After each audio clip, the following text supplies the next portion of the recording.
Buenas tardes, bienvenidos al Museo Nacional de Ciencias Naturales. Gracias por estar aquí y un saludo muy cordial a los que estáis viéndonos desde el otro lado.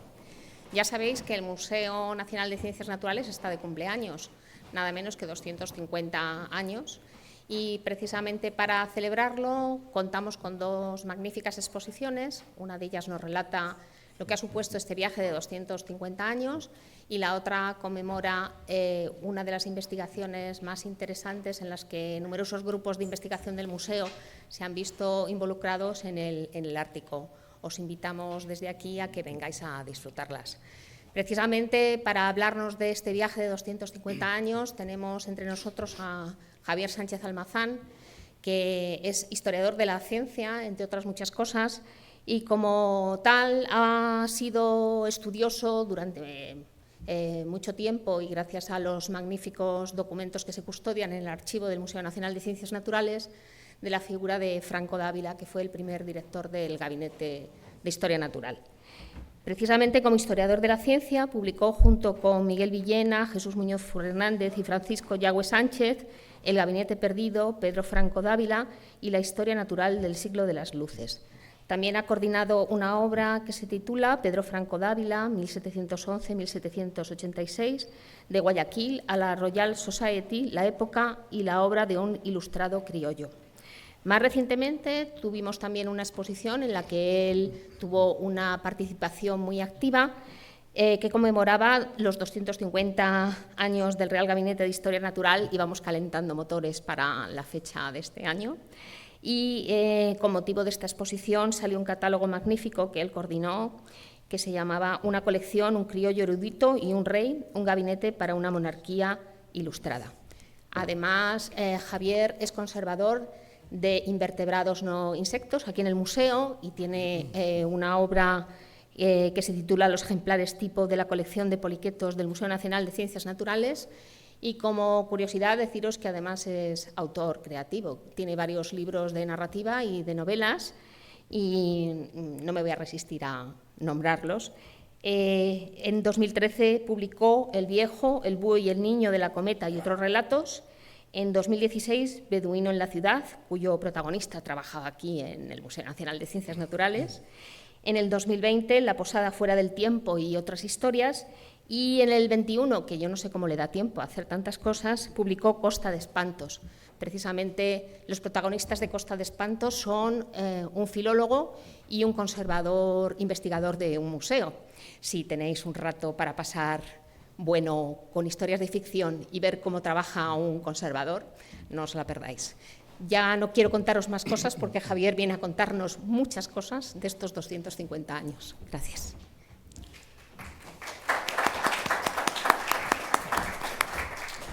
Muchas gracias, Josefina. Gracias a todos por su asistencia. Gracias también a los que han conectado en directo para ver esta presentación. Y quiero mandar un saludo especial a mis amigos de Ecuador, a Paola Santa Cruz, de Quito, y a Víctor Hugo Arellano, del que hablaré a lo largo de la conferencia en Guayaquil. Bueno, pocas instituciones efectivamente pueden presumir de conmemorar 250 años de existencia. El museo es una de ellas. El museo, como saben, es heredero del Real Gabinete de Historia Natural creado por Carlos III en 1771. Precisamente aquí, en esta primera pantalla, tenemos el documento en el que el entonces primer secretario de Estado, el marqués de Grimaldi, escribe a Dávila, del que hablaremos también largo y tendido en esta conferencia, un ilustrado criollo nacido en Guayaquil, que había formado una colección fastuosa, no solamente de historia natural, sino también de arte, en París a lo largo de más de 24 años. Bien, en el documento, pues, es el documento prácticamente fundacional del Real Gabinete, en el que le dice que el rey Carlos III ha decidido aceptar su oferta. Sobre la oferta hay mucho que hablar, porque durante mucho tiempo se ha dicho que fue una compra, que se adquirió por compra el Real Gabinete. Eso no es así. No hay ningún documento que diga que se adquiriera por compra. Y al contrario, sí hay documentos, tenemos documentos como este que pongo aquí, de Bernardo Iriarte, Bernardo de Iriarte era hermano del célebre Tomás de Iriarte de las fábulas, y un cortesano, un personaje de la corte bastante influyente, donde dice 20 años después pues lo que pueden leer ahí, que lo ofreció, que Dávila lo ofreció, pero sin que mediara ninguna ganas de lucro, ninguna compra de ningún tipo. Él ofreció, a él le pusieron como director del Real Gabinete por sus méritos, como luego veremos también, no como un premio por haber adquirido su gabinete. Eso es importante. Bien, la carencia de un gabinete de historia natural era ya reconocida por muchos naturalistas. Por ejemplo, aquí tenemos en la presentación de nuestro gran botánico Celestino Mutis, en 1764, él habla pues, de que muchos visitantes que llegan a Madrid, deseosos de contemplar, pues claro, España seguía siendo un imperio transoceánico, esperaban encontrar las maravillas de América pues, aquí en un gabinete pues, digno del reino, y que no lo hallaban. Hallaban, eso sí dice, pues unos restos de un jardín botánico anterior que se refiere al de Migas Calientes y de un gabinete anterior también hecho en el reinado anterior de Fernando VI, que es justamente la Real Casa de la Geografía. La Real Casa de la Geografía se crea bajo impulso del Marqués de la Ensenada en el año 1752 y se va a poner nada menos que a uno de los principales científicos españoles más reconocidos internacionalmente, como era Antonio Ulloa. Era miembro de la Royal Society también. ¿Qué pasó con esto? Pues pasó que Ensenada acabó defenestrado, la facción anglófila con el embajador, el astuto embajador inglés Benjamin King, hizo todo lo posible para que defenestraran a Ensenada. ¿Por qué? Porque no me quiero tampoco enrollar mucho con esto, pero la verdad es que es apasionante. Saben que el programa de producción naval de Ensenada había llegado a un momento en que amenazaba directamente al poderío británico, por construcción de barcos y por muchas cosas. Bien, el caso es que Ensenada sufre la defenestración y Antonio de Ulloa, al poco tiempo, pues dimite de su cargo. ¿Qué pasó con la Casa de la Geografía? La Casa de la Geografía quedó realmente como un almacén que surtía a la Casa Real de productos que venían de América, y a la Real Botica, de vainilla, de tabaco, de todos estos, de cacao y demás productos. Y tenemos también la prueba en el archivo del museo, hay una prueba documental donde se dice, hay un informe con esa fecha de 1773, donde se dice quedó el gabinete de Ulloa muerto, realmente. El autor de este informe no se conoce, pudo ser Francisco de Rigosa, que era el hijo de la persona que se había encargado, una vez Ulloa dimite, de dirigir la Real Casa de la Geografía. Bien, tenemos que hablar del gran protagonista, que es Pedro Franco de Ávila. Pedro Franco de Ávila nace en 1711 en Guayaquil. Nace de una familia criolla, el padre es sevillano, capitán de navío y también comerciante, y la madre también es criolla de origen andaluz. Bueno, él nace en el seno de una familia numerosa y vamos a verle a Dávila atravesar, el ciclo de su vida va a atravesar tres mundos. El mundo americano, donde nace y donde pues, prácticamente vive, ahora veremos algunas actividades, pues hasta los 20, 21 años. El segundo gran ciclo va a ser Europa, sobre todo centrado en París, donde se asienta en 1745 y va a vivir hasta 1771, cuando se crea el Real Gabinete. Y después, una vez que se crea el Real Gabinete, pues hasta el final de su vida, que va a ser director, va a estar nada menos que en la España de Carlos III. La España pues, que había llegado a su punto álgido en cuanto a reformas y en cuanto pues, a una serie de condiciones que también veremos un poquito. Bien. Guayaquil, como saben, es una ciudad de la actual República del Ecuador. Está en el fondo pues, de ese gran golfo. Es una zona, una región, ha sido siempre una región forestal, una región de esteros, de marjales, donde vierten sus aguas los ríos Daule, Babahoyo que a su vez vierte en el Guayas, que tiene un corto recorrido, y forma la cuenca hidrográfica mayor del Pacífico Sur. Aproximadamente son más de 50.000 kilómetros cuadrados. Fue una zona muy interesante, una zona, como digo, forestal. Hubo un astillero muy importante en Guayaquil, donde salieron decenas de barcos, porque había maderas muy diversas, maderas en toda la zona, algunas maderas muy apropiadas realmente pues, para la construcción de barcos, unas maderas que resistían pues, la broma, resistían la corrosión, resistían muchas cosas. En la descripción de Guayaquil tenemos a dos autores que sí que quiero citar. Bueno, como ven el mapa está apaisado, el norte está a la derecha y el sur a la izquierda. Vemos cómo en una de las puntas, donde hay una serie de cerros, el Cerro Santa Ana, Cerro de Carmen y demás, es donde se va a crear la llamada Ciudad Vieja. Esta Ciudad Vieja va a ser una ciudad un tanto insalubre, porque ahí es una zona de esteros que se inunda sobre todo la primera parte del año, donde hay lluvias intensas, una parte también proclive a los incendios, en fin. Y entonces en el siglo XVIII se va a tender a llevar a la población hacia lo que se llama la ciudad nueva, una ciudad, como saben, pues, como ven ahí, construida en damero, la típica ciudad en damero que los españoles, pues, que proliferó pues, por toda la América hispana. El plano este es de Dionisio de Alcedo, que tiene, como digo, el compendio histórico. Y luego hay un personaje interesantísimo, que es Francisco Requena, el que está a la izquierda, que es autor de una descripción de Guayaquil, que curiosamente este manuscrito lo encontró una investigadora del CSIC en los años 80 en un archivo militar de Madrid, porque bueno, no se sabía de la existencia, pero no se conocía, no se tenía. Entonces ella lo publicó con una introducción. El libro es fastuoso, es fantástico. Este señor era una mente privilegiada, habla de economía, habla de botánica, habla de problemas prácticos de los caminos. Él era ingeniero militar y fue allí pues, para hacer una serie de obras militares y pues, se prolongó una serie de años y se le encargó también hacer una descripción de toda la zona de Guayaquil. El libro, como digo, es impresionante, es muy, muy curioso.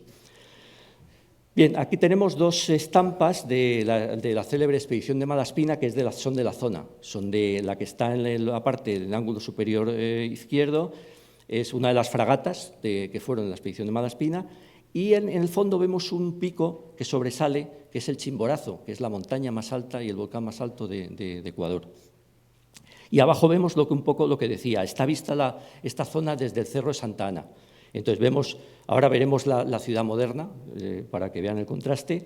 Ven toda esa serie de casas, esa serie de vegetación que formaba la ciudad vieja y al fondo se ve ya la ciudad más ordenada, que es la ciudad nueva.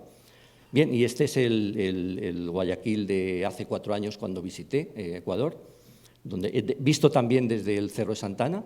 Este es el Malecón 2000 que llaman, de más de 3 kilómetros y pico, y pues lleno de grandes edificios, de rascacielos y tal. Una ciudad populosa, perdón, Guayaquil es una ciudad populosa, es el motor económico de Ecuador, por su puerto salen como el 80% de las exportaciones, pero es una ciudad populosa, pero tiene también rincones de gran encanto. Ahí ven, por ejemplo, en el ángulo superior derecha, el Cerro Santa Ana.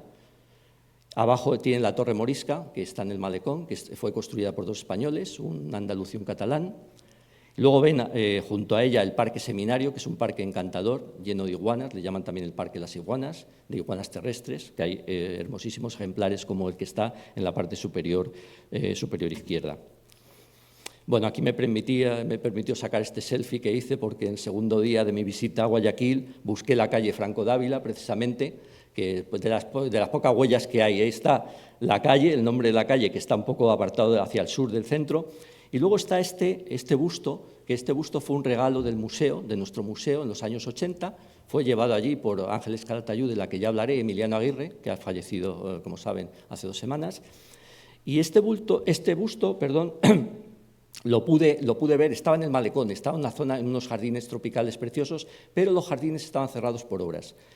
Y gracias a la intervención de Víctor Hugo Arellano, que era el director del Museo Municipal, que ven abajo a la derecha, pues me facilitó pues, la entrada y vamos, no me hubiera perdonado irme de allí sin ver el busto de Dávila. Por cierto, la cartela metálica describe la vida, un poco la biografía de Dávila. La verdad es que hay muchos errores. Dice, por ejemplo, pues que Dávila estuvo de director 8 años, cuando realmente como director del Real Gabinete estuvo el doble, casi 15. Y luego da algunos datos pues, que son fantasiosos realmente, pero bueno. Bien, vamos a empezar hablando un poco de la vida de Dávila. La vida de Dávila se conoce por un documento del archivo, porque Dávila, la verdad es que la autobiografía de Dávila tiene datos, sobre todo en este documento, no se conoce mucho de su vida personal. Entonces, él hace una descripción a su hermano Diego, cuando es ya director del Real Gabinete, donde le cuenta un poco las peripecias que hizo con su padre, porque su padre echó mano de él, como era comerciante, y entonces se encargó, pues, a una edad temprana, como a los 15 años, encarga a Pedro pues, que vaya a comerciar por los pueblos de alrededor de Guayaquil, como son Portoviejo, Manta o Babahoyo, con cacao, con tabaco, con diversas mercaderías. Él le manda después también a Panamá, a Portobelo, que ahora veremos la famosa feria de Portobelo, para que comercie también allí directamente. Lo que pasa es que al llegar a la altura de Iscuandé, que está en la costa colombiana, sufre un naufragio. De hecho, él está varios meses desaparecido, le dan por muerto, celebran el funeral, de hecho, en su pueblo, y en este tiempo le acoge un cura allí en Iscuandé y conoce a una chica con la que se casa. No es difícil imaginar la situación y el por qué se casa, porque una vez que se va de allí no la vuelve a ver. María Merenciana de Reina se llamaba. Cierto es que cuando él ya es director del Real Gabinete, se acuerda de ella y la manda dinero, y luego como le queda una pensión de viudedad también a esta mujer, pero bueno, es curioso, ¿no? Y ahí simplemente pues una imagen de lo que es el Parque Natural de Santianga, que es la zona donde precisamente en el departamento de Nariño, donde naufragó Dávila. Bien. Dávila, el padre de Dávila era bastante echado para adelante y quiere comerciar directamente el cacao con España. Allí en la zona de Guayaquil se producía cacao. Era un cacao que, comparado, por ejemplo, con el de Venezuela, era de menor calidad, pero no era porque fuera de menor calidad, sino porque el circuito comercial era mucho más largo. El cacao de Venezuela tenía un acceso más directo a la península, mientras que desde Guayaquil había todo un trayecto. ¿Y qué pasaba cuando llegaba el cacao? Que estaba enranciado. Y entonces el padre decide, compra una gran carga de cacao cerca de Guayaquil y decide comerciar directamente con España. Para eso, ¿qué hacen? Pues van a la feria de Portobelo. La feria de Portobelo, ahora veremos un poco, era, como saben, uno de los nudos comerciales junto con Veracruz, donde pues, llegaban las flotas de España, había días de feria que a veces duraban, se prolongaban, se comerciaba allí con las manufacturas que venían de Europa, con lo que había allí también en América. También se servía para cargar las cargas de plata, de metales preciosos y volver a la península. Bien, entonces, aquí Dávila va solo, en principio, y su padre le dice que posteriormente él se unirá a él. Dávila llega a Panamá, que está en la parte del Pacífico, y para llegar a Portobelo, como ven ahí, hay dos caminos. Hay un camino que es el camino... No tengo aquí... Bueno, está a la izquierda, es el camino del río Chagres. Es un río donde ahora está el Canal de Panamá, por cierto. Y a la derecha está lo que llamaban el Camino Real, que era un camino por tierra, pero era un camino bastante fatigoso y bastante peligroso. Vale, muchas gracias.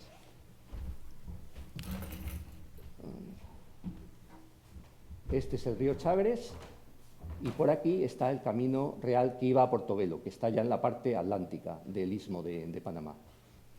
Bien. Aquí Dávila, tiene ayudado por algunos sirvientes.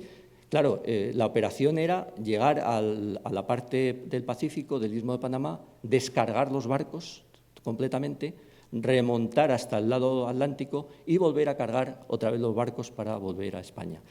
Él acomete esto solo, ayudado a algún sirviente, y mientras está allí, pues sufre el llamado vómito prieto, que es fiebre amarilla, y realmente en la carta que manda a su hermano Diego, pues lo debió pasar bastante mal. Bueno, el caso es que finalmente consiguen llegar a Portobelo. Aquí en el ángulo inferior izquierda pues ven un grabado del río Chagres y al lado pues una foto actual de esa zona.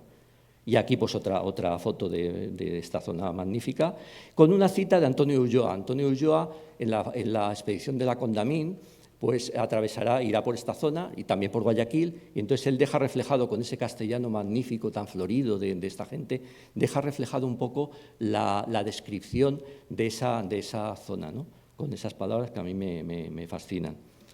Bien, más cosas. Bien, voy a hacer un pequeño inciso aquí para hablar de lo que era el sistema, todo el sistema tanto defensivo como comercial de la América hispana. El sistema era el sistema de flotas, como saben, que se instituyó pues, al principio del siglo XVI, cuando se empieza pues, a colonizar América y tal. Eran flotas que iban, flotas con barcos mercantes, protegidos por barcos de guerra, que llegaban, pues salían a lo mejor normalmente una vez al año, a veces se posponía, en fin, depende. Y entonces llegaban desde España, llegaban o a Veracruz, que era otra de las ferias, donde se celebraban las ferias comerciales más importantes, o a Portobelo. Bien. Con el tiempo, el sistema de flotas se va haciendo cada vez más complicado. En el siglo XVIII, por ejemplo, entramos en guerra con Gran Bretaña durante 9 años, que ahora hablaré un poco de ella, y entonces, para sortear el bloqueo británico, se mandan a América navíos de registro que se llaman, que eran navíos individuales, que podían atravesar con más facilidad y llegar a América. Aparte de eso, estaba la Armada del Mar del Sur, que costeaba toda la zona del Pacífico, remontando hasta Callao y hasta el Istmo de Panamá, que tenía la función defensiva de la piratería en el Pacífico, pues a la que nos estaban ya sometiendo los ingleses y sobre todo ingleses. Y luego llevaban también la plata, y sobre todo plata de la zona de Potosí, después Huancavelica, y la llevaban hasta el Istmo también para traer toda esa preciada mercancía a España. Después había los navíos de aviso, que se llamaban, que eran navíos de correos. Estaban las flotas de azogue, que es el mercurio, porque el mercurio pues, era para beneficiar la plata, sobre todo cuando la plata en Potosí empezó a escasear o eran plata de ley más pequeña, pues se utilizaba la amalgama con el mercurio, después se fundía, en fin, todo esto. Y después estaba, por supuesto, el Galeón de Manila, el célebre Galeón de Manila, que hizo la ruta pues, como saben, de Acapulco Manila, pues durante 250 años prácticamente, a través del Pacífico. Había alguna otra, como la flota de Barlovento, que se instituye en el Caribe para defensa de la piratería, y luego una labor que no se ha comentado a menudo, que eran los guardacostas. Los guardacostas hacían una labor eficacísima contra la piratería, sobre todo en la zona del Caribe. Bien. Este es Portobelo. Portobelo fue destruido en 1739 por el almirante Vernon en el curso de esta guerra de la que estoy hablando, y el siguiente paso era tomar y destruir Cartagena de Indias. Si eso se hubiera conseguido, prácticamente pues todo el sistema que tenía la América española hubiera colapsado, porque el Caribe hubiera dejado de estar bajo control español, que era por donde atravesaban las flotas y donde volvían. Bien, aquí no voy a insistir porque ahora es muy conocido. Hace años no se conocía hablar de Lezo casi nada, no, salvo historiadores y demás, no habían oído hablar de él, ahora es súper conocido. Bien, solamente decir que fue una de las grandes derrotas, está considerada una de las mayores derrotas de la Armada Británica. Fue uno de los contingentes navales mayores de los británicos hasta el desembarco en Normandía. Eran más de 200 barcos, no todos eran de guerra, eran de transportes también, y unos 20.000 hombres. Entonces ahí destacaron, bueno, aparte el sistema de fortificaciones, que era un intrincado laberinto de Cartagena de Indias, después la figura del gobernador y de Blas de Lezo, que eran excelentes tácticos. Y luego también salió las enfermedades, la fiebre amarilla hizo estragos absolutamente en la tripulación británica. Bueno, y con eso está contado.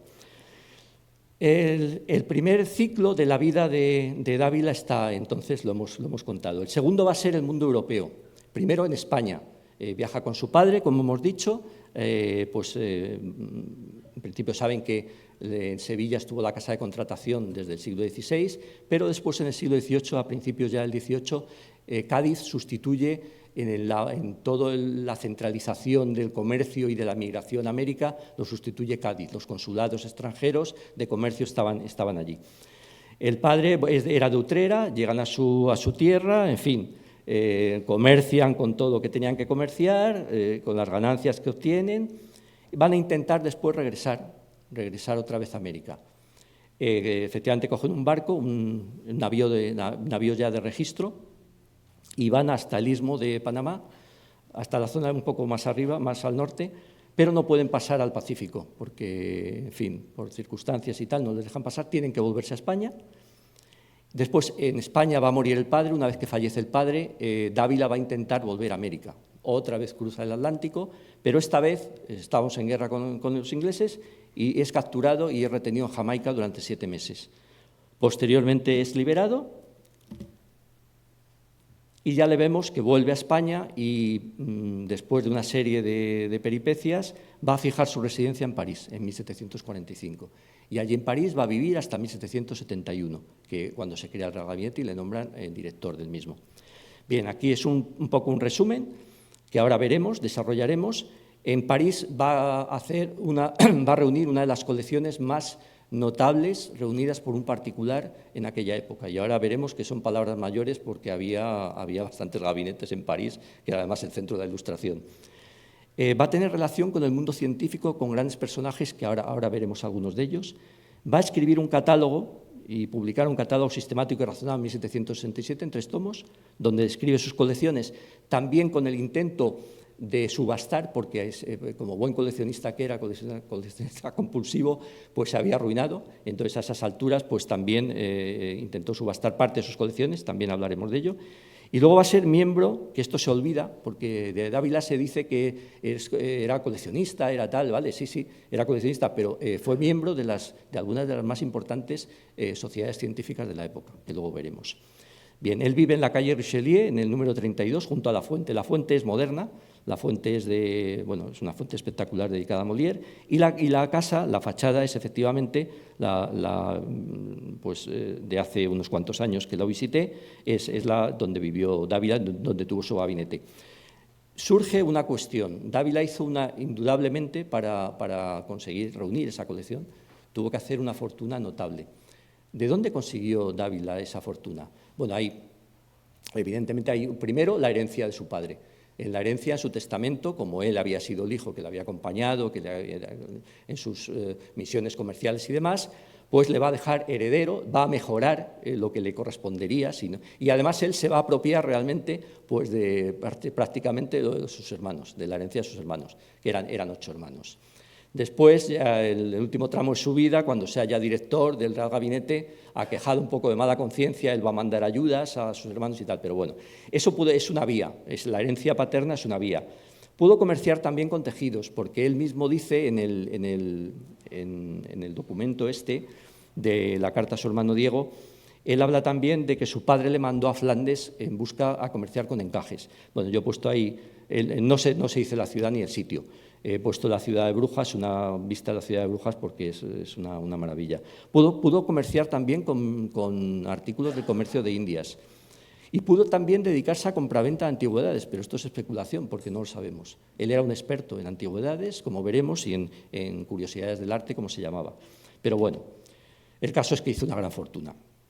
Bien, y va a reunir uno de los grandes gabinetes de París, va a ser muy conocido su gabinete, en una época donde, bueno, ahí vemos las cifras, en París hubo a lo largo del siglo cerca de 200 gabinetes, solamente en la época de Dávila había 25, estaba el del rey y había pues de todo tipo, desde naturalistas, que uno espera que, claro, botánicos, zoólogos y tal hagan pero también había de todo, o sea, era la moda. Había aristócratas, había artistas, había, pues como vemos ahí, clérigos, militares, en todos los departamentos, las provincias de Francia, pues había gente que tenía su gabinete. Bien, aquí voy a hacer un pequeño inciso para contar algo del desarrollo de la historia natural en los siglos XVI y XVIII, del XVI al XVIII, que me parece muy interesante. Bien, es la época de los grandes viajes de descubrimiento. Lo que va a generar pues, es un impacto sobre el mundo europeo, sobre el mundo científico, floras nuevas, faunas nuevas. Todo esto pues, va a estimular indudablemente la investigación. Todo eso que se recibe hay que ordenarlo, hay que estudiarlo, hay que verlo. Se van a crear herbarios, se van a crear jardines botánicos donde se va a intentar aclimatar esas plantas que tienen intereses geoestratégicos. Hay algunas, pues el tabaco, en fin, hay 1000 que tienen un interés económico muy importante. Luego también se hacen colecciones de animales, también en la medida de lo posible también se intenta aclimatar, aunque esto era más difícil, algún animal que viene de interés también. Va a haber un gran adelanto en la anatomía, como ahora veremos, el uso del microscopio va a abrir un mundo nuevo del microcosmos y va a haber en definitiva una conciencia de la diversidad tanto pues, de fauna como de flora. Para que vean un poco el ritmo de crecimiento del conocimiento, en este caso en botánica, el doctor Hernández, que fue comisionado por Felipe II para recorrer Nueva España, en México, reunió un gran herbario en 1580 con 3.000 plantas. Unos años, 40 años después, el suizo Caspar Boen reúne el doble.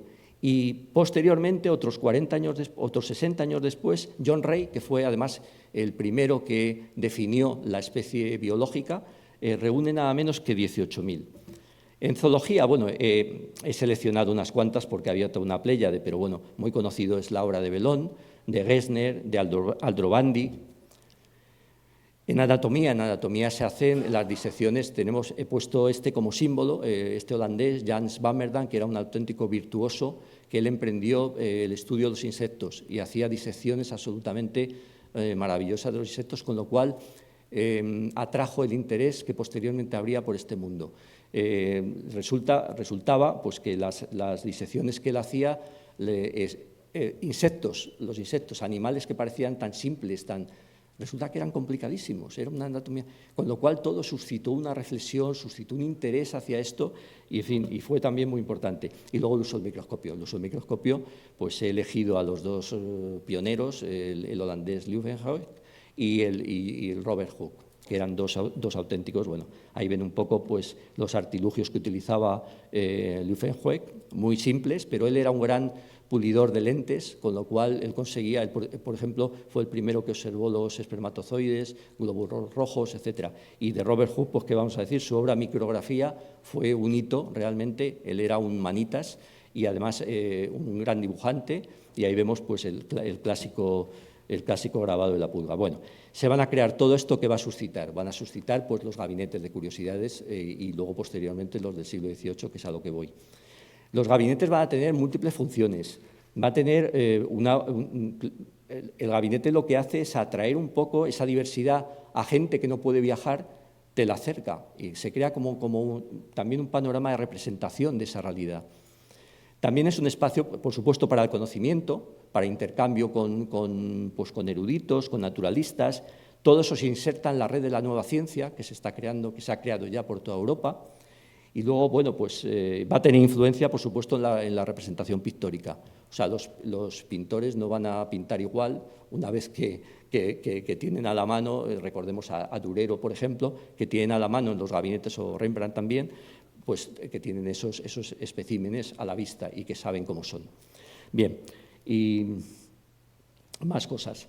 Luego hay un tema también de la fascinación por lo monstruoso, pero no, esto, yo lo comentaba hace poco, no es solamente tema morboso, ¿no? Lo monstruoso generó toda una serie de pensamiento científico, de pensamiento de los naturalistas, de teorías que trataban de explicar por qué en determinadas situaciones pues un carnero podía tener 3 cuerpos, 3 cuernos, podía haber pues otro con 5 patas, todo esto. Entonces se dieron teorías de la reproducción y que sirvieron también indudablemente pues, para que la ciencia adelantara. Después estaba lo raro, por ejemplo las petrificaciones, como esa por cierto es una lámina, una piña fósil de Dávila, de la colección de Dávila, del archivo. Las petrificaciones había fósiles, pues toda una serie de teorías, de los que decían que eran piedras figuradas, que eran pues que hacían como formas al azar de organismos. Dávila tenía muy claro que eran restos de organismos de otras épocas. En fin, y bueno, también suscitó un poco pues toda esa curiosidad. Y luego lo ambiguo. Por ejemplo, un coral ¿qué era? Un coral parecía por un lado vegetal, podía ser mineral, pero por otro lado también tenía características animales. Todo eso también pues, indujo un poco la reflexión de los naturalistas. Después hubo también experimentos de impacto, como por ejemplo el de Tramley, con la regeneración de la hidra de agua dulce. De repente cortaba la hidra y la hidra, cada trozo regeneraba un animal, con lo cual suscitaba qué es la individualidad, qué es la multiplicidad, ¿no? cosas también, y luego teorías de la generación de los seres vivos. Como ejemplo del avance de las ciencias naturales, he puesto a dos símbolos, había una pléyade, pero dos símbolos que son Linneo y Buffon, que ya conocen ustedes. Buffon, el gran divulgador de la historia natural, a través de sus más de 44 45 tomos de la Histoire universelle, de Histoire naturelle, perdón. Y luego Linneo, pues el gran clasificador y ordenador solamente de botánica, sino también de zoología, y él que dio el sistema binominal para nombrar de una forma eficaz y operativa las especies, en latín con el género y la especie. Vale. Y luego, pues en España, dos grandes naturalistas también, el gran botánico Celestino Mutis. De él dijo Humboldt, cuando le visitó en su viaje, le llamó el gran patriarca de la botánica. Él impulsó, por ejemplo, la expedición a Nueva Granada, que es una de las expediciones más largas y más amplias que se han hecho nunca, que ha generado, como saben, pues generó miles de láminas, una iconografía muy rica. Y luego Félix de Azara, que era la antítesis. Félix de Azara era un militar que pasó toda su juventud en el Río de la Plata, en la zona del Virreinato de la Plata, comisionado para hacer una comisión de límites con los portugueses. Los portugueses nunca se presentaban porque no tenían muchas ganas de que se trazara la frontera y se viera efectivamente que correspondía a España y a ellos. Y entonces él se dedicó a observar. Era un magnífico observador. Y entonces, en una serie de notas, él fue tomando primero un poco todo lo que veía y después agrupó en lo que llamaban los cuadrúpedos, mamíferos y aves, que son dos clásicos. Solamente decir, que ya muchos lo conocerán, que Darwin, uno de sus libros de cabecera, cuando hace el viaje, el recorrido del célebre Beagle, serán las dos obras de Azara. Si ustedes ven el viaje del Beagle, están llenas, en la parte de Argentina, la parte donde estuvo varios meses Darwin, están plagadas de notas de Azara, al que le daba mucho crédito en lo que él había, porque sabía que era un tío de campo, era un hombre que se había pateado selvas, se había pateado la pampa, en fin, todo esto. Bien, retomamos a Dávila después de todo este inciso, que a mí me ha parecido interesante el comentarlo. La formación de Dávila, porque de Dávila también se ha dicho, claro, era pues eso, un coleccionista, tal, pero ¿qué formación tuvo Dávila? Claro, formación reglada es absurdo pensarlo porque entonces muchísima gente era autodidacta, no había una formación, una formación reglada como tal. Pero sí que tenemos documentos, muchos documentos donde habla de que él había asistido a cursos, por ejemplo, en París. En París había cursos de historia natural, eran cursos particulares que daban, como el de Rouel de química, Baumard de historia natural. Entonces, él, por ejemplo, cuando Eugenio Izquierdo, que ya veremos a este personaje, se ha pensionado para París, y otros pues el célebre tour que hacían pues, las élites por Europa, pues ellos en sus cartas dirán, y he seguido el curso tal y como usted me lo recomendó, este curso tal, con pelos y señales, con lo cual, claro, Dávila había recibido sus cursos y bueno, tenía ese conocimiento. Pero es que él mismo, en la carta a su hermano Diego, él habla de que hizo análisis de metales, estudio de historia natural, visita de gabinetes, etcétera. Luego hay testimonio de contemporáneos, el célebre conde de Caylus, que será un conocido suyo, Peñaflorida y Munibe, que serán directores de la Sociedad Vascongada Amigos del País, que fueron muy amigos suyos. O en una carta, creo que es de Peñaflorida, él, hablando, una carta que remite a Dávila, él comenta que Dávila efectivamente hacía, en el gabinete que él tenía un pequeño laboratorio donde hacía ensayos químicos de los minerales.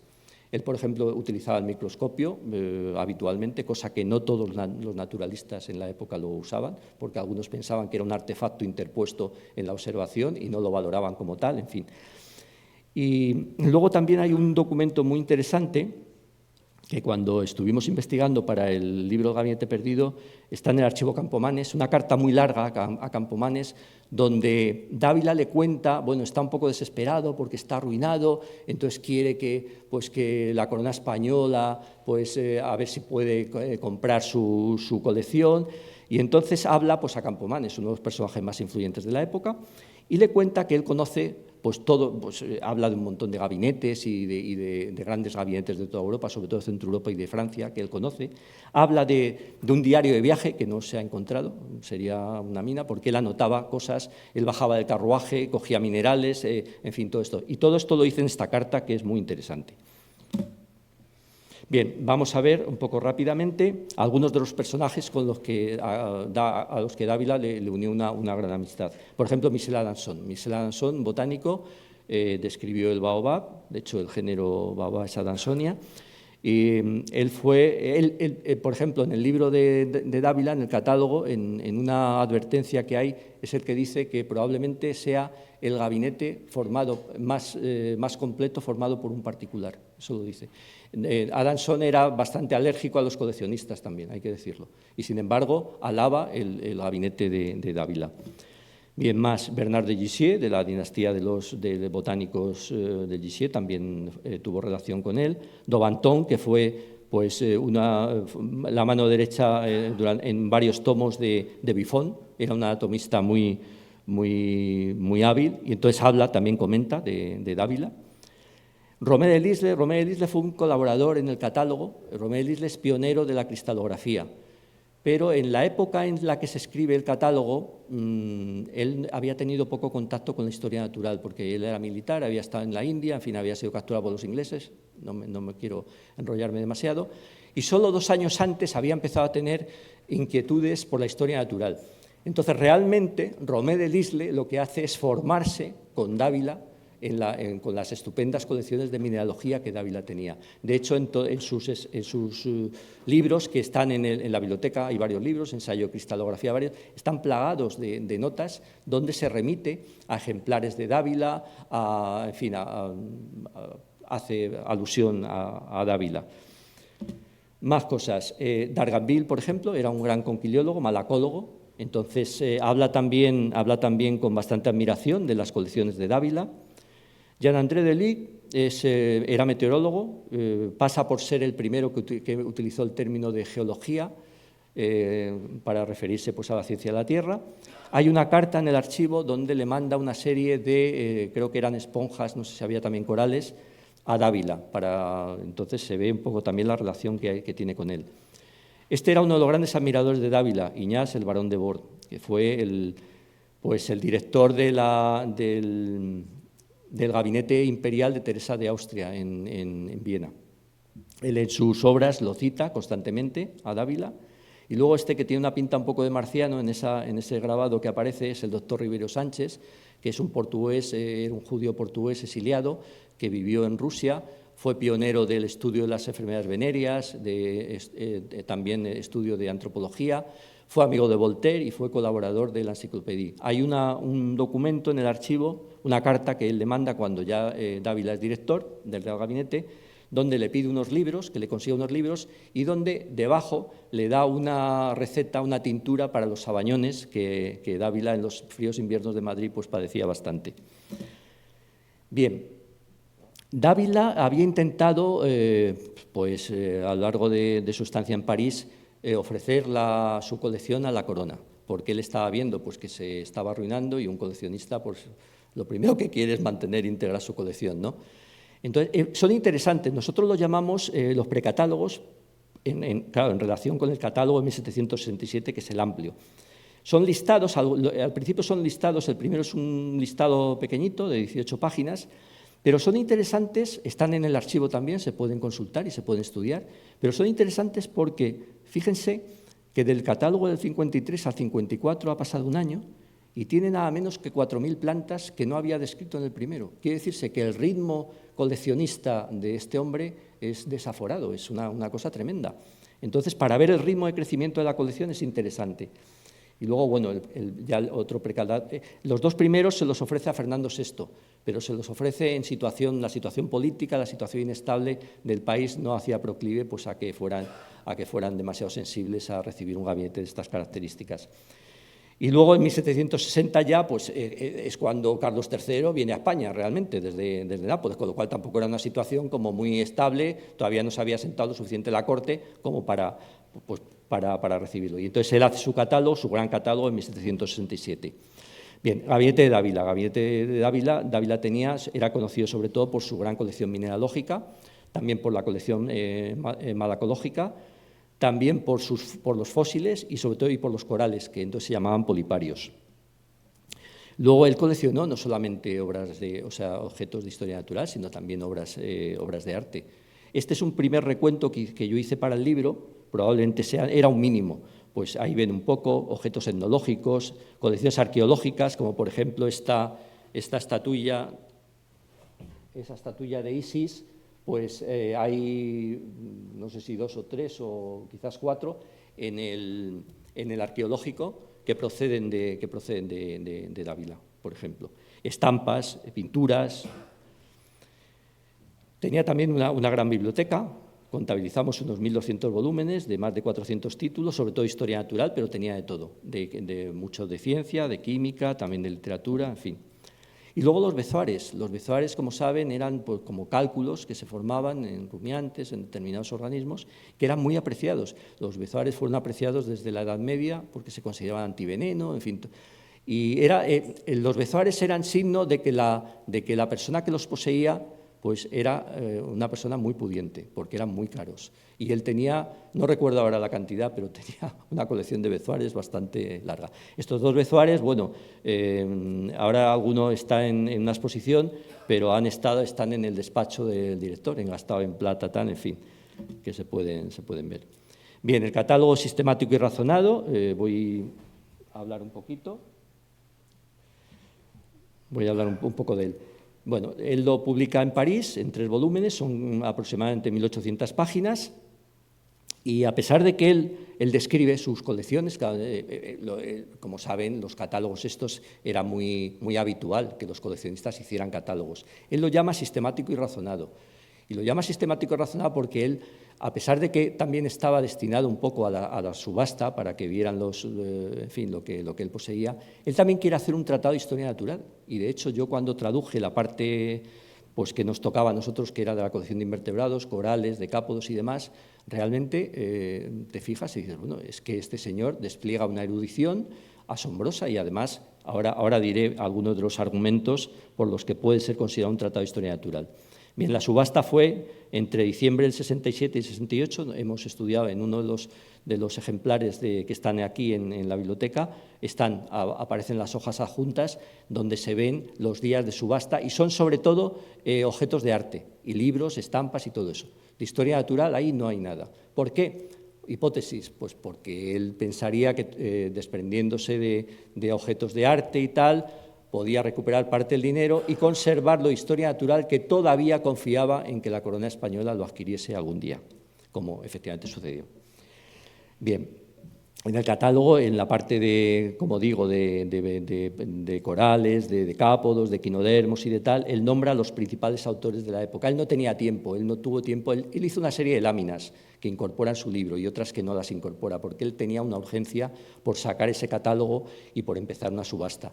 Entonces, como no le dio tiempo, él hace referencia pues, a grandes libros de la época, como ahí tenemos la lámina esta de Albertus Seba, del holandés, y él entonces cita al margen, va poniendo pues, la referencia del animal como el de Seba, como el de tal. Y gracias a eso pudimos identificar muchos ejemplares, porque vas a la lámina, él lo describe y te puedes hacer una idea, pero ya cuando vas a la lámina dices, ah, es este.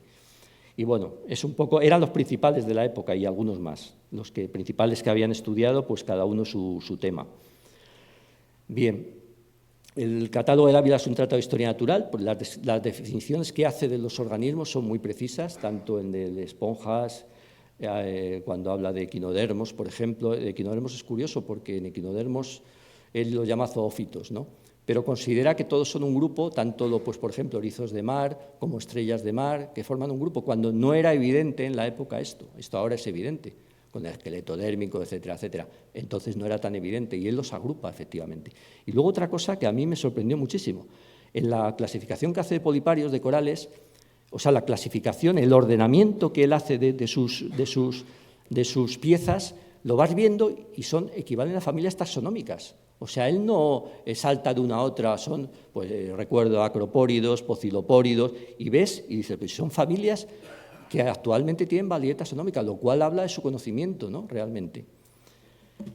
Bien, bueno, aquí es simplemente el coral rojo que pensamos que pudo ser del gabinete de Dávila, con algunas de las clasificaciones que entonces, estas clasificaciones son obsoletas, los nombres, bueno, pero eran los que se utilizaban en la época.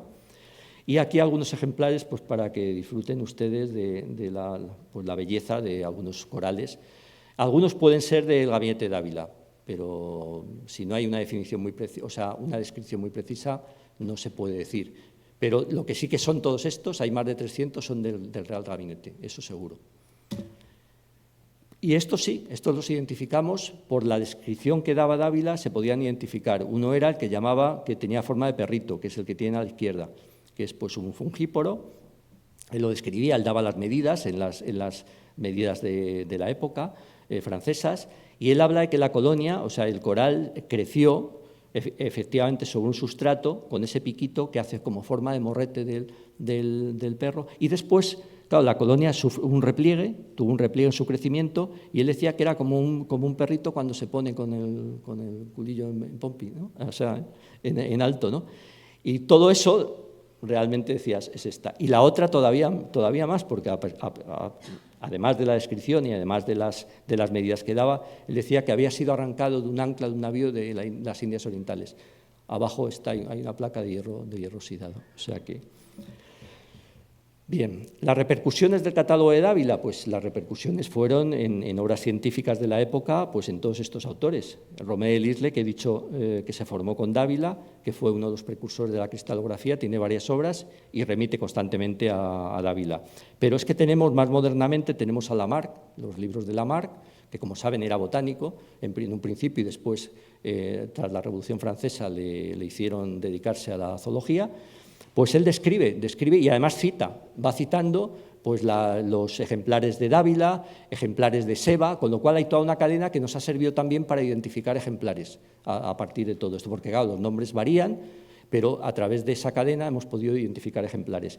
Y luego, en fecha ya tan avanzada como 1886, Arnould Locard da una tabla de un listado de obras imprescindibles de la malacología y cita la parte de malacología de Dávila. Bien, aquí voy a dar una primicia. Estamos traduciendo el catálogo de Dávila desde hace varios años, varios compañeros. Aquí hay una de ellas, que está la jefa de archivo, Mónica Vergés, Dolores Bragado en malacología, Begoña Sánchez, que es la responsable de la colección de artrópodos, y aquí un servidor. Esto no nos ha financiado ningún proyecto, nadie nos ha pagado nada, lo hacemos por amor al arte cuando podemos, y en un año yo creo está ya bastante avanzado, en un año quizás lo podremos. Es una edición comentada, llena de notas y tal, y bueno, esperamos llegar a buen puerto con esto. Sociedades, he dicho que Dávila fue miembro de muchas sociedades, de las sociedades más importantes de la época. Él, nada más publicar el catálogo, al poco tiempo, es nombrado miembro de la Academia Imperial de Ciencias de Berlín y de San Petersburgo. Después será de la Sociedad Vasconga de Amigos del País, que, como saben, era una de las sociedades de amigos del país más influyentes que había. Va a ser nombrado de la Real Academia de Historia de España, que era con Campomanes, que era muy influyente política y culturalmente. De la Academia de Buenas Letras de Sevilla, y luego, siendo ya director en 1776, va a ser nombrado miembro de la Royal Society. En el repositorio donde se le nombra hay 8 firmantes, y va encabezado nada menos que por el conde de Buffon. El segundo es Joseph Banks, que es el botánico que acompañó a James Cook en el primer viaje, que sería director luego de la Royal Society, y Daniel Solander, que fue uno de los discípulos de Linneo. Y luego la última sociedad en la que le nombran a Dávila fue la Sociedad de Anticuarios de Kassel, un año antes de su muerte. Y este es el documento, el diploma, que está en el archivo de la Sociedad de Anticuarios de Kassel. Bien, llegamos entonces al último tramo, que es el Real Gabinete abre sus puertas. Dávila llega en plena época de la Ilustración carolina, en una de las épocas considerada como el florecimiento de la Ilustración española. Hay otro tema muy interesante. La venida al Gabinete de Dávila España, cuando nosotros estudiamos e investigamos todo esto en el libro del Gabinete Perdido, vimos que se habían movido, claro, como no cabe de otra forma, se habían movido hilos de todos los colores entre las élites ilustradas para que ese gabinete, que sabían que un súbdito español tenía en París, que estaba arruinado, que lo quería vender, que lo quería tal, para que viniera a Madrid, a España, donde no había un gabinete, donde había que partir de cero. Entonces, es curioso observar cómo al rey Carlos III le calientan las orejas desde todos lados. La Academia de la Historia con Campomanes, que además le nombra miembro a Dávila para mayor presión. Bueno, Manuel de Junco y Pimentel es un caso aparte, es un señor que tuvo una relación epistolar con Dávila cuando él vivía en París, y él hace propaganda, va haciendo propaganda año tras año del gabinete de Dávila en Madrid. Hizo una labor, es un hombre poco conocido, pero hizo una labor. La Sociedad Vasconga de Amigos del País, ya lo hemos comentado, tanto Montehermoso como Peñaflorida. Personajes de la corte, como Bernardo Iriarte, muy influyente. Y luego el conde de Fuentes, que era embajador español en París, que es el que escribe cartas alarmistas diciendo, a ver, nos vamos a quedar sin gabinete, como no espabilemos. Y luego incluso el conde de Aranda. El padre Flórez, un influyente ilustrado de la época, autor de la España Sagrada, es el que hace el dictamen. A él le encargan hacer el dictamen. Le pasan el listado con una nómina que hacen con todo lo que tiene Dávila, y él valora, él se había carteado previamente con Dávila, él tenía relación ya previa con Dávila. Y él valora si esa colección merece la pena que la corona la adquiera, y el dictamen es favorable. Y además añade esto, añade el hacerse con el gabinete de Dávila y ponerle a él en cabeza, porque dice, hasta hoy no conocemos en España otro de igual instrucción, práctica y experiencia. Tajante, claro, el gabinete se adquiere. Bien, hay que transportarlo, claro, desde París a Madrid. Se va a hacer en 4 viajes. El primer viaje se va a hacer por tierra, porque en Dávila no quiere ni oír hablar del mar, ha tenido ya naufragios, y dice que, claro, un naufragio de su colección, adiós. Y vale, el primero se lo admiten, viene por tierra, pero es muy caro, es muy lento, y los siguientes va a ser por mar, desde París hasta Santander, y luego de Santander hasta Madrid. Bien, esas son las fechas, son 250 cajones, van a quedar almacenados hasta que se busque... hasta que se busque la sede, van a quedar almacenados en el Palacio del Buen Retiro. La sede se va a buscar por la sede, una de las sedes mejores, nada menos que donde estaba la Real Academia de Bellas Artes, el llamado Palacio de Goyeneche. Las obras de acondicionamiento van a durar desde mayo, que empiezan de 1773 hasta el 75. Aquí hay toda una... Bueno, va a empezar el hermano de Juan de Villanueva, del arquitecto famoso del Prado, va a empezar a dirigir las obras, pero él muere en el 74 y se encarga por comisión real el conde de Pernia, que tiene que sufrir por las impertinencias de Dávila. Dávila está de los nervios a estas alturas. Tiene 60 y tantos años, que para aquella época ya era una edad respetable. Él está viendo que se alargan las obras, todos sabemos lo que son las obras, ¿no? Y más en una cosa que él había puesto tanto, ¿no? Ve que, entonces, el conde de Pernia está también de los nervios con él. Entonces hay una serie de cartas cruzadas entre unos y otros que es muy divertido seguir. Es muy interesante porque ves la humanidad de los personajes, ¿no? Dávila, que se queja de Pernia, Pernia, que se queja de Dávila, que dice recelos y chochea. El otro, que Bernardo Iriarte, que intenta calmar a unos y a otros, ¿no? En fin, es muy interesante, ¿no? Bueno, al final, finalmente se hace, bueno, esta es la inscripción que ahora pueden ver todos en la Real Academia, donde pues es un principio muy de la Ilustración, donde artes y letras se asocian en pública utilidad bajo el mismo techo, en fin. Y por fin, bueno, el 4 de noviembre de 1776 se abre al público. Dávila es el encargado de hacer, claro, la nómina, o sea, el listado de salas que quiere, claro, él va a ser el director y el que mejor conoce lo que es un gabinete. Entonces le piden que haga una relación para pasárselo a los de obras y que hagan.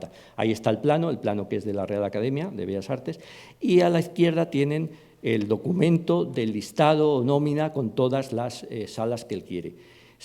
Dávila tiene una idea muy precisa de lo que es un gabinete y muy práctica. Él, por ejemplo, introduce salas, por ejemplo, pues para pulir piedra, laboratorio de química, una sala de duplicados que él llama, duplicados de piezas para intercambiar con otros centros. O sea, que él tiene una idea muy precisa y además es un gabinete ilustrado.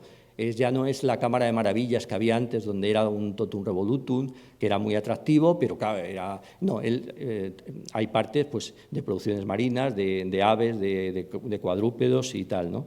Donde se intenta pues, dar una visión del orden natural de las cosas según la ciencia de la época lo concebía. Por eso, luego otro tema interesante, el rey visita cuando ya está todo hecho. La inauguración es en noviembre del 76, retengan un poco esto. En diciembre del 75 el rey hace la visita porque ya está todo preparado. Y entonces en la Gaceta de Madrid pues dice que sí, que una visita, bueno, muy diplomático, que fue, pero no debió ir todo tan bien cuando se tarda casi un año en inaugurar. Y entre medias tenemos que el rey, Carlos III, dice que se deposite allí para que se exhiba el tesoro del delfín, que era herencia de su padre, que a su vez lo había heredado del gran delfín. En principio eran 169 piezas, después hubo menos y tal. Entonces, esto se va a exponer. ¿Por qué? Pues nosotros damos, claro, la hipótesis es pensar que a Carlos III, bueno, Carlos III sí tenía amor a las artes, etcétera, lo que sea, pero claro, él minerales, él ver animales a lo mejor disecados y tal, tampoco le llamaba mucho la atención. Él quería algo más, pues de un realengo un poco más tal, ¿no? Entonces pensamos, y de mayor lujo y mayor vistosidad, era su gabinete, no lo olvidemos, era su gabinete. Entonces él dejó el tesoro del delfín para que se exhibiera, precisamente para enriquecer un gabinete que le parecía que no era demasiado rico.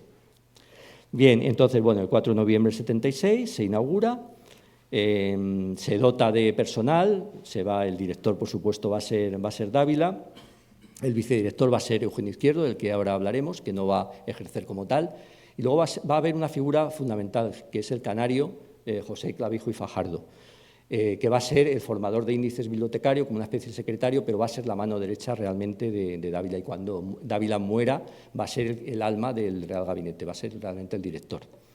Bueno, ahí un poco, bueno, tiene mucho éxito, el Real Gabinete se abrió a todo tipo de público, o sea, fue un gabinete abierto con lo único que se pedía era que las vestimentas que fueran decentes, que hubiera una vestimenta, en fin, que fuera la gente un poquito, pero estaba abierto a todo tipo de público.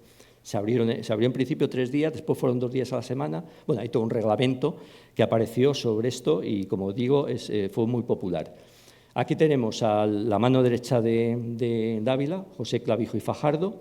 Era todo un personaje en la época, o sea, pusieron junto a Dávila a alguien que era ya muy conocido, había sido uno de los primeros periodistas en las Gacetas del Pensador, Mercurio Histórico Político, director de los teatros de los Reales Sitios, conocido también en Europa. Clavijo, Goethe tiene un drama que se titula Clavijo, que habla de los amoríos de este hombre con una de las hermanas de Beaumarchais, precisamente. Bueno. Y luego él no era naturalista, él parte de cero, lo aprendió de Dávila, pero tiene el coraje, las agallas, la inteligencia de ponerse a traducir la obra de Buffon, y con el beneplácito, por supuesto, de Dávila. ¿Y por qué? Porque decía que en España no teníamos un vocabulario científico, y entonces él quería él adaptó muchas de las palabras de francés como vocabulario científico. Entonces él emprendió esa obra, o sea, para ver un poco la envergadura de este personaje. Y luego, pues a la muerte de Dávila, como digo, va a ser el que lleve el Real Gabinete. Luego otro personaje, de película, Eugenio Izquierdo. Eugenio Izquierdo había sido pensionado en París, era más joven que Dávila. Dávila vio en él un gran talento y él pensó que podía ser su sucesor en el Real Gabinete. Le había ayudado en París, en la formación científica, en los cursos y demás, pero cuando viene a España, como vicedirector del Real Gabinete, lo que menos hace es pisar el Real Gabinete. ¿Por qué? Porque Godoy echa mano de él, porque se da cuenta que también tiene muchas actitudes pues, diplomáticas, como espía, en fin. Entonces, es la época pues, en la que Napoleón nos está atornillando pues, para que España sea un satélite en su lucha contra Inglaterra. Y entonces, por ejemplo, en el Tratado de Fontainebleau, nada menos que Eugenio Izquierdo va como ministro plenipotenciario ante Napoleón. Bueno. El Real Gabinete pues, dio un gran impulso a la ciencia, a la historia natural y al conocimiento. La política de adquisición de piezas del Real Gabinete, la política de Dávila y de Clavijo era que estuvieran representados ejemplares de la península y de todos los dominios de la corona. Va a haber una instrucción de 1776, que ahora la veremos, donde se manda pues, a todas las autoridades, desde virreyes a intendentes, alcaldes, gobernadores, etcétera, que todo lo que encuentren de producciones naturales que sea interesante lo manden a Madrid. Bien, va a haber intercambio con otros centros. Hemos dicho que Dávila tenía relación con personajes muy influyentes de la Royal Society, del Gabinete Imperial de Viena, del de Dinamarca. Entonces va a haber intercambio con ellos de piezas, van a llegar piezas de todos estos sitios. Normalmente vamos a quedar, como dicen, en descubierto, porque las piezas que llegan no se intercambian. O sea, nosotros prometemos piezas, pero que por diferentes razones nunca le mandamos, ¿no? Entonces es curioso también ver las cartas de este tipo. Y luego la utilización de colectores, que ahora veremos unos cuantos. Bueno, la instrucción es una instrucción muy importante, porque nada menos que se pone a toda la administración imperial pues a recolectar todo lo que encuentre en sus dominios para que lo manden a Madrid. Luego es señal de la importancia que se daba, pero tiene un inconveniente, que empiezan a llegar cajones y cajones y cajones, y colapsan el Real Gabinete, realmente, y ahora lo veremos. Bien. Bueno, he puesto aquí algunos envíos notables de la época.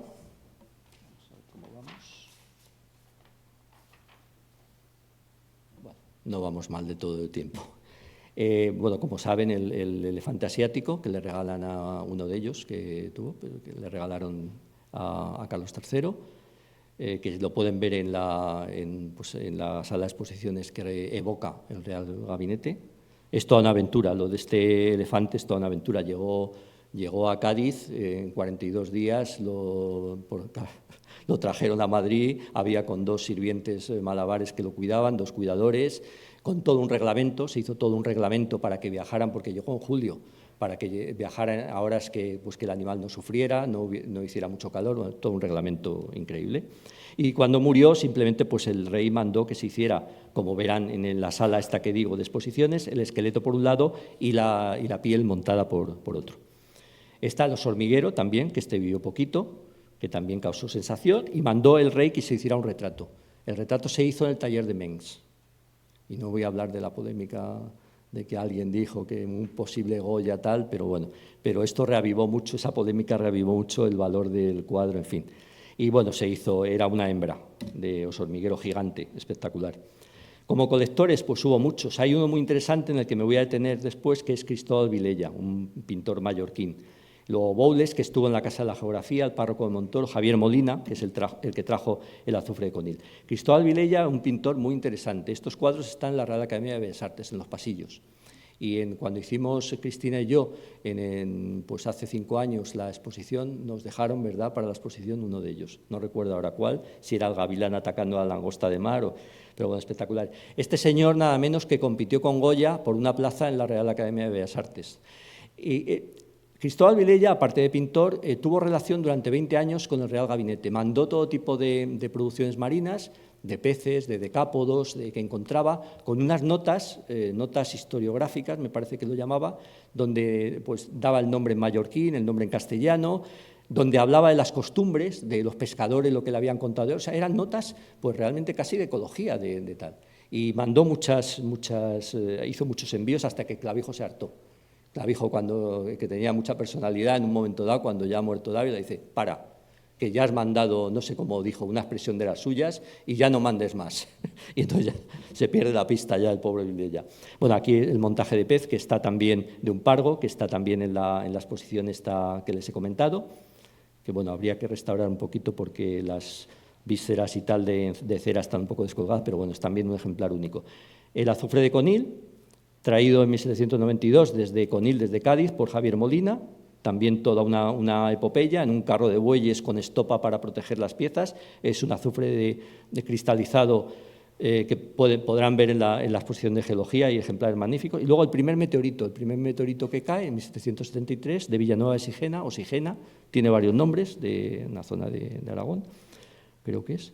Y bueno, pues está en la colección. Y luego también, que se olvida que no solamente eran cosas de historia natural, también las excavaciones de Palenque que se hacen por esa época, pues se envían al Real Gabinete. Después, cuando se formen otros museos, como el Museo de América, todo eso va a ser enviado a los diferentes museos de artes decorativas, al arqueológico, tal. Pero en principio estuvieron también en el Real Gabinete.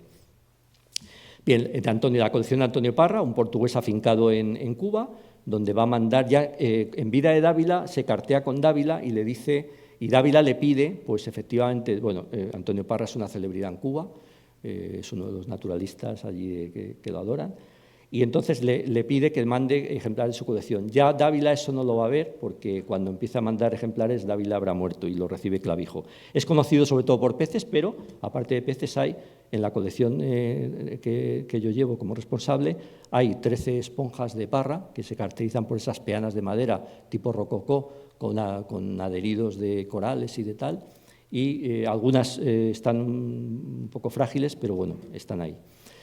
Y luego otro envío, que es la colección Van Berke, que lo recibe ya en el último año de su vida, meses antes de morir. Es una colección, un coleccionista en Holanda, donde comunican, Ignacio de Asso, que es el embajador allí, comunica que se va a vender, que se va a subastar una colección formidable, que por supuesto consultan a Dávila, y Dávila dice, cómprese, porque claro, y entonces llega son aproximadamente ese número de láminas, y Dávila va a ser uno de los últimos trabajos que haga, ordenar toda esa colección por técnicas, por temas, por tal. Y bueno, aquí la tenemos también en el archivo. Y luego el megaterio, claro, no nos podemos olvidar del megaterio, que llega en 1789, de Río Luján, de Argentina, que va a ser montado por el preparador Juan Bautista Bru, descrito por José Garriga, y enviado a Cuvier. Cuvier, que es el gran pope de la paleontología de la época, y Cuvier lo va a describir científicamente, y va a ser el primer vertebrado fósil descrito. Era un perezoso gigante, y como anécdota, Carlos III, que le gustaba todo tipo de animales, dijo que le mandaran uno, pero vivo, que quería, aparte de los huesos, quería uno vivo. Claro, nadie conocía, era un fósil, en fin, bueno. ¿Problemas del Real Gabinete? Pues murió decimos en el libro Gabinete Perdido que murió por éxito, precisamente porque le empezaron a llegar de todas partes, se acumularon los cajones. Dávila estaba con Clavijo y con el preparador y con 2 personas más. No había espacio. Entonces, una de las cosas que le achacan cuando muere Dávila, cuando se inspecciona tal, es como un poco de desidia, porque dicen, bueno, es que esto está lleno de cajones sin abrir. Claro, es que no daban abasto. Entonces, no era abrir los cajones sin más, era abrir los cajones, identificar la pieza, valorarla, si había que exponerla o no. Era todo un trabajo que había que hacer. En fin, bueno, también hay que decir que el Real Gabinete estuvo en la segunda planta del edificio de Goyeneche y los altos, porque había vivienda. Vivía ahí el director, Clavijo vivió un tiempo también, vivía Bru, en fin, había para... que eso no lo había dicho. Falta de personal, que eso ha sido endémico de este centro y de muchos más. Apuestas fallidas de Dávila. Pues Dávila había echado el ojo a un joven preparador, se llamaba Ignacio de Guía, bueno, era un preparador muy prometedor, pero se muere. Y entonces tienen que contratar otro y van a contratar a Juan Bautista Bru, del que no hay más que quejas por parte de Dávila. Es el que hizo el megaterio, el que montó el megaterio, pero parece que era un pieza, por cartas donde él describe que encendía infiernillos en las buhardillas con el riesgo de incendio, hacía encargos particulares que no eran del Real, bueno, en fin, toda una historia. Y luego ahora veremos otro detalle del deterioro del edificio, de las salas, hay que cambiar las baldosas porque la afluencia de público las desgasta, el polvillo también pues ataca las vitrinas, en fin, toda una serie de historia tremenda. Florida va a sustituir a Grimaldi en 1777. Florida se va a meter con el Real Gabinete a muerte, va a dedicar nombramientos, va a fiscalizar las obras, está muy pendiente del trabajo que se hace en el Real Gabinete. Pide también que se le hagan listados de lo que hay. Bueno, esto es una historia que nos llevaría muy lejos de tal, porque él aprecia como negligencia en Dávila y en Clavijo, porque Dávila y Clavijo están saturados de trabajo y él les pide un listado. Nada más que entra en el gobierno, le dice, pasadme un listado, lógico, para que sepa lo que hay ahora mismo. Dávila se excusa, Clavijo, porque mala salud, Clavijo dice que tiene que irse a tomar las aguas, y claro, dice, bueno, estos son unos escaqueadores natos. Y entonces traen a Vicente Ferrer de Gorraiz, que era un señor, un escolástico de la vieja escolástica y que había hecho cosas, y un arrogante. Entonces tiene un enfrentamiento con Dávila, tiene un enfrentamiento con Clavijo. El resultado de todo eso es que él mismo se desacredita, porque dice que él se compromete en no sé cuántos días a colocar ese gabinete que está muy desordenado. De Buffon también dice, lo critica, con lo cual, claro, Florida Blanca dice, bueno, este hombre, y le van a mantener con sueldo en el Real Gabinete, pero le dejan ahí que no moleste mucho. O sea que, bueno, una batalla muy interesante también, que siguió Miguel Villena, que ahora hablaré, eso lo investigó él todo. Hay publicaciones, la primera publicación va a ser de Juan Bautista Bru, que es esta, colección de láminas que representan animales y monstruos. Otra muy interesante es el Diccionario Histórico de los Artes de la Pesca Nacional, de Sáñez Reguar y Miguel Cros. Las láminas las hizo este alemán, Miguel Cros, y Juan Bautista Bru se va a adjudicar muchas de esas láminas que él no hizo, que a él le pagaron además, a Bru le pagaron por todo este tema, y él se va a adjudicar, que eso se ha descubierto pues no hace mucho, todo esto, cómo hizo toda una labor pues, de apropiarse de lo ajeno, porque él no era realmente un virtuoso como dibujante, precisamente. Y ya vamos terminando, y una cosa que muy poca gente sabe es que a Dávila, también en el último año de su vida, se le encarga la nómina de piezas que se creen necesarias para la colocación del Real Gabinete de Historia Natural del Prado. Como saben, el actual Museo del Prado estuvo concebido en primer lugar como Real Gabinete de Historia Natural. Entonces, él hace las salas, las diseña, y entonces la hechura que tiene ahora el Prado en gran parte es de la disposición que Dávila le dio a Juan de Villanueva, ¿no?, al arquitecto. Bien, cuando muere Dávila y se encarga Clavijo, Clavijo va a apoyar todo tipo de expediciones, como la Malaspina, una de las grandes expediciones transoceánicas que se hicieron en el siglo, comparable a los viajes de Capitán Cook, de Bougainville, de la Pérouse. Va a favorecer que Humboldt vaya a América. América era territorio vedado, si no había permisos para científicos extranjeros, si no tenían permiso de la corona no podían ir allí, y le consigue los permisos. De hecho, en la carta, por ejemplo, pues él reconoce pues, los buenos oficios que ha hecho Clavijo. Humboldt en correspondencia va a mandar piezas, va a mandar minerales que están en la colección actual de minerales y de rocas del museo. Hay muchas piezas de América y hay piezas después de los Urales y de Elba, donde también estuvo. Y luego la expedición de los hermanos Hoyland, Konrad y Christian Hoyland, alemanes, que al final fue mineralógica, que fue también importante. Va a dar impulso a la Escuela de Mineralogía con el alemán Christian Hergen, y en los anales, una publicación científica, los Anales de Historia Natural, que van a durar del 99 al 1804, con 21 números publicados, y donde van a participar las mentes más brillantes de la ciencia de la época, como José Cabanilles, que le tenemos ahí, que fue uno de los botánicos más celebrados de la época. Los últimos años, pues ya la pena. Muere una época, ya nos vamos internando hacia la Guerra de Independencia, la invasión napoleónica, la salida de Clavijo. Hay que destacar en estos años la labor de un personaje muy oscuro pero muy interesante, Manuel Cástor o Castor, porque yo de las dos formas lo he leído, que fue bibliotecario y gracias al cual se ha salvado gran parte del archivo de esa época y de la biblioteca de esa época. Hizo una labor oscura pero interesantísima. Y luego el saqueo francés, cuando José Bonaparte ya es depuesto y los franceses se van, pues hay un preparador francés en el Real Gabinete, que es Pascual Moinot, que les habla a la soldadesca de que hay pues, el tesoro del delfín, joyas, alhajas, esmeraldas, y lo saquean. Después, cuando Napoleón ya caiga, el gobierno va a exigir la devolución, y bueno, no vendrán todos, pero la mayoría fueron devueltas. Lo que pasa es que algunas, si ustedes han estado en el Museo del Prado, han visto la sala magnífica que se ha hecho, verán pues, que faltan gemas, que están rajados algunos de los cristales de roca del tal, en fin, bueno. ¿Qué queda del Real Gabinete en el actual Museo de Ciencias Naturales? Bueno, queda, aparte de las colecciones, de cientos o miles de ejemplares de las colecciones, de los envíos que hemos dicho, el mobiliario de Florida Blanca, este está en la dirección. Todo este mueble fue encargado en la época con el reloj ese, la mesa de Dávila. Esta es la mesa que está en dirección también, un pedazo de mesa bastante grande, de un árbol de Manila. Las mesas de piedras duras, de lapidarios, que hay varias también, algunas están expuestas. El cuadro del Perú, que es en sí pues, único en su género, y es una enciclopedia pictórica. No se aprecia ahí, pero hay muchísimo texto donde se describe pues, las etnias, la fauna, la flora, en fin, todo tipo del mapa del Virreinato de Perú. Bien, y ahora sí que voy terminando.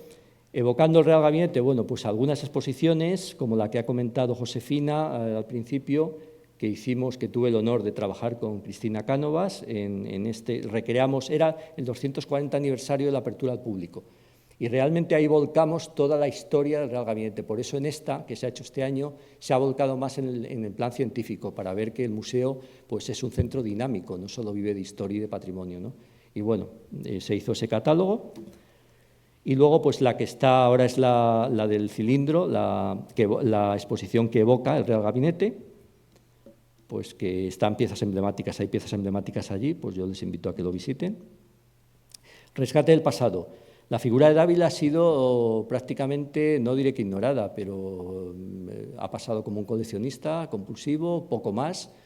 Pocos historiadores de la ciencia, yo no soy historiador, que conste, yo soy biólogo, soy aficionado, pero es verdad que he investigado en esto, llevo muchos años, y realmente, bueno, pues es que la figura de Dávila estaba ahí, con el archivo y con documentos que había, para desentrañar, era una mina, y eso no se ha tratado. El primero que lo trató fue Abel Romeo Castillo, un ecuatoriano, poeta y periodista, que en los años 30 visitó el archivo un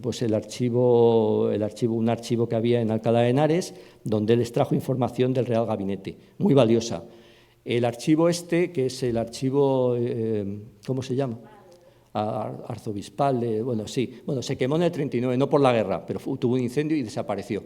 Pero este señor había salvado una gran parte del acondicionamiento, las cartas cruzadas entre Grimaldi y entre tal, lo había salvado, lo había mecanografiado y ahora está depositado en el Archivo Histórico Nacional, que hemos podido cotejarlo. O sea, que hizo una enorme labor. Él era de Guayaquil. Y luego nuestro Emiliano Aguirre, que falleció hace 2 semanas, que aparte de gran paleontólogo, él estuvo como director en funciones durante un año. Él investigó también aspectos como de Cristóbal Vilella, por ejemplo, la colección Van Berke, se interesó por Dávila. Y luego, por supuesto, aquí la tienen, Ángeles Calatayud Harinero, que fue durante muchos años la jefa del archivo, la que publicó la primera biografía documentada con documentos del archivo de Dávila, y aparte de ordenar el archivo, sobre todo de la parte del Real Gabinete de esa época. Por cierto, este libro está descatalogado, yo ya he pedido a Publicaciones del CSIC que hagan una segunda edición, y insistiré porque me parece fundamental este libro. Y luego está pues, nuestro libro, El Gabinete Perdido, que emprendimos en el 2003-2004, pues gracias a Miguel Villena, el impulso de Miguel Villena Sánchez Valero, que entonces era el conservador de la colección y amigo. Y bueno, pues nos tuvo 4 años, él falleció, por desgracia, en 2008, no llegó a ver el libro publicado, y él investigó sobre todo la parte archivística del acondicionamiento del Real Gabinete, todo ese intríngulis que él lo explica muy bien, de los cargos que se le hicieron a Clavijo, en fin, una serie de cosas muy interesantes.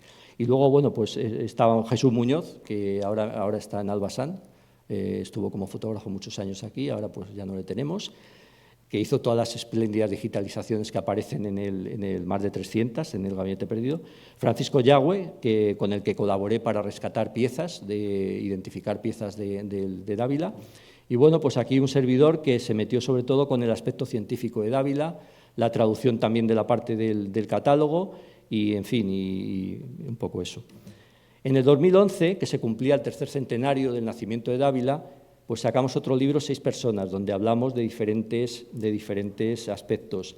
Quiero destacar, Delia Sagaste Abadía era material de su tesis, una tesis sobre arte oriental en España, son museos de arte oriental y tal, una tesis monumental, y entonces habló de toda la colección de arte oriental que tenía Dávila, de chinescos, en fin, de 100.000 cosas. Y conseguimos, gracias a Antonio Bonet Correa, que falleció también hace no mucho, que era el director de la Real Academia, él nos ofreció hacer un ciclo de conferencias que dimos allí. Y ya acabo, ahora sí que acabo, agradecimientos, pues quiero agradecer pues, a todas estas personas. Me falta uno, que es Antonio Bonet Correa, que también le quiero agradecer. Víctor Hugo Arellano, que es, como he dicho, era el director del Museo Municipal. Cristina Cánovas, Josefina Cabarga, por la labor que hace en la Sociedad de Amigos. Y luego, pues, en fin, Jesús Muñoz y demás. Y ya con esto ahora ya me despido. Y muchas gracias por la paciencia.